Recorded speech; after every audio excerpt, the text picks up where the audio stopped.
The Eagles, Stugotz, that is the first time that they have come back from 10 down in the fourth quarter since 2010. Jeff Saturday was so very close. Yes.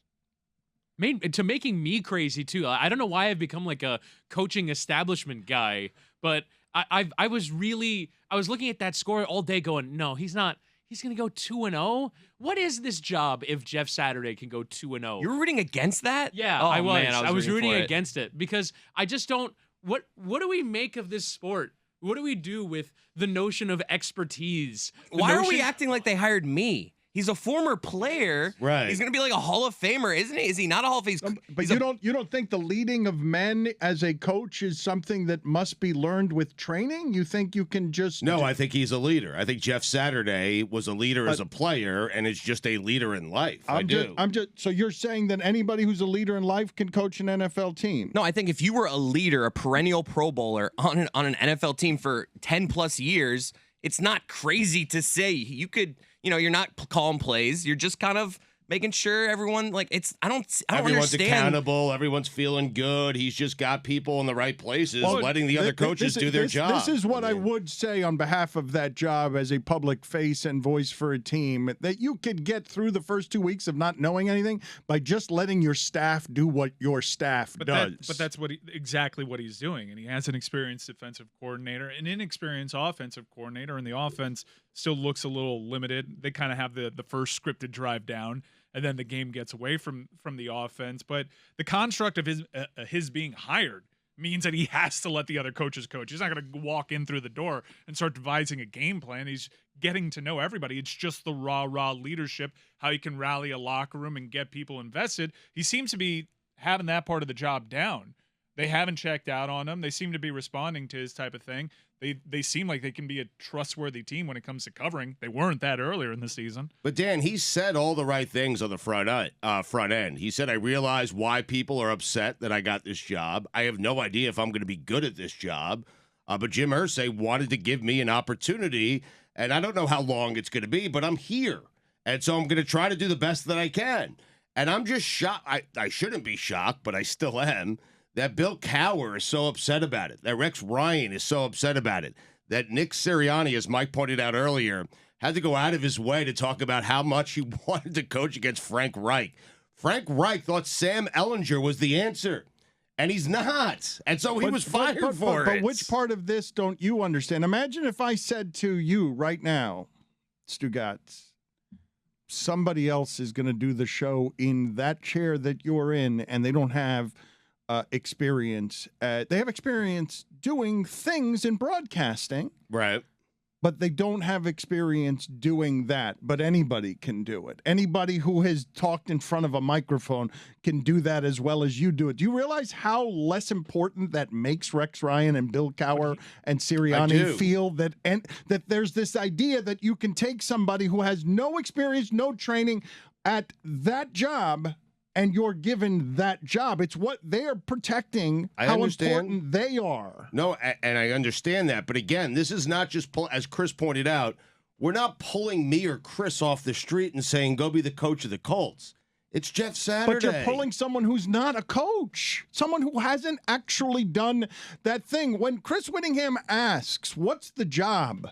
Because I heard everybody tell me Deion Sanders couldn't do it, Stugotz. Deion Sanders wanted to start that way, and everyone said he couldn't do it. Why can't he do it? I think the analogy is you're taking a host that's been sitting in a host chair and you're just putting him in an executive producer chair, and they're familiar with how it goes. Jeff Saturday's been coached by really good coaches. He's played with really good players. He was reputed to be one of the smarter players when he was playing. You have to be to play center with Peyton Manning. You have to be brilliant. That is an incredibly demanding job. And he's been keeping up with football. People talk about him like he is this guy off the street, and you're saying that he doesn't have experience. I think he has loads of experience on how to lead a football team. He was one of the football team's leaders, and that's really all he's looking at this job. I'm going to let my coaches coach, and I'm going to try to get my players as motivated as I can throughout the week. It can be a questionable hire. We can debate whether it's a good hire or not, but to just act like he is completely unqualified, like they hired a YouTuber, That's what I don't get. Like, we can debate whether it's a good hire or not, but he obviously knows the sport. But listen to what Mike Ryan is saying. Listen to the words that he's using there that offend these coaches who are used to 16-hour days. I don't have time with my family. He's familiar with football. Familiar is the word he used. Mike said he's been keeping up with things. Do you understand how offensive that is to these people who believe that familiar and keeping up with things isn't how you win in a salary cap sport where all of these games are decided by 3 points and you got to get advantages everywhere you can get them? And the way to get advantages, if that coach is working 16 hours a week, or 16 hours a day, I'm going to work 17 hours a day. If that coach is sleeping in his office, I'm going to outwork that coach and get whatever little control I can have over the results. I'm going to get it there.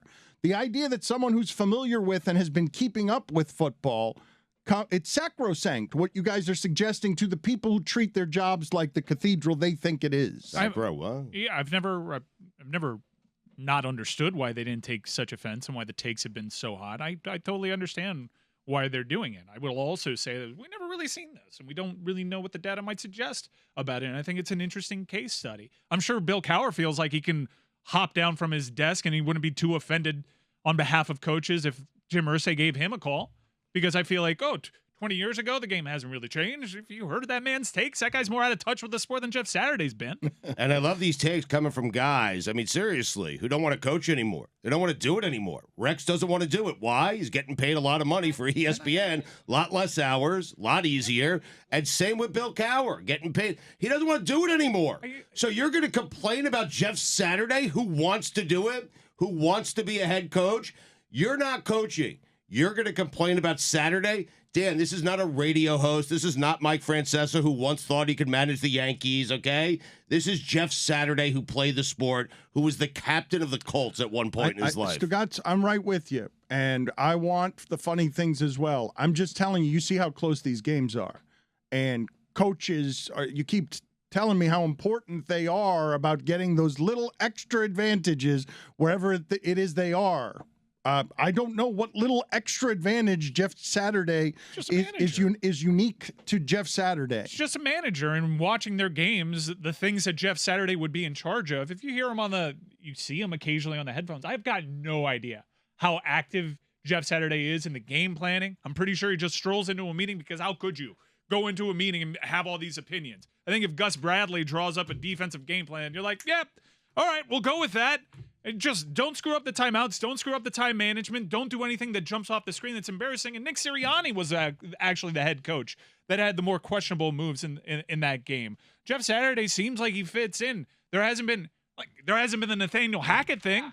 Have you ever felt in these two games that Jeff Saturday's like Nathaniel Hackett? How long do you think I could fool you guys by just putting someone, a paid actor, on the sideline who looks like a coach and talks like a coach and gives good press conference? How long do you guys think that the military machine that is a football organization, that if I put a guy in charge just to look the part, how many games do you think I can get away with? Well, I think it's a little before anyone discovers my fraud. I understand why Bill Cowher and Joe Thomas are speaking on behalf of all these coaches that have gotten glossed over, but these coaches that are on that staff have hard job. Do you understand what a difficult job it is to just make the defensive substitution seem so seamless? Yeah, and to get the play off that quickly.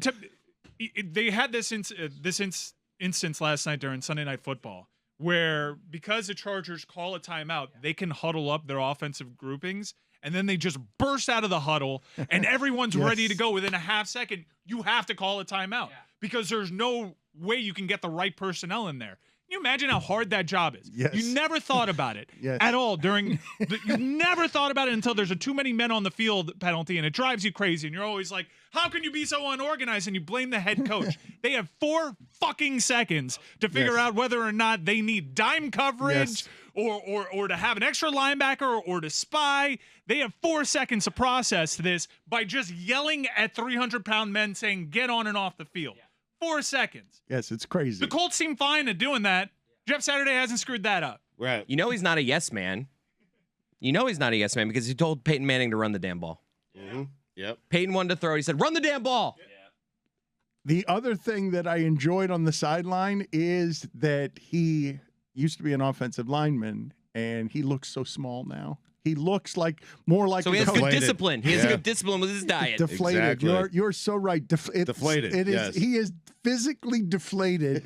He Like a flat tire. He looks 150 pounds lighter than when he was playing center for that team and screaming at Peyton Manning. But Dominique Foxworth once sat in the studio and told us, why can't a coach just be a good leader of men, a CEO?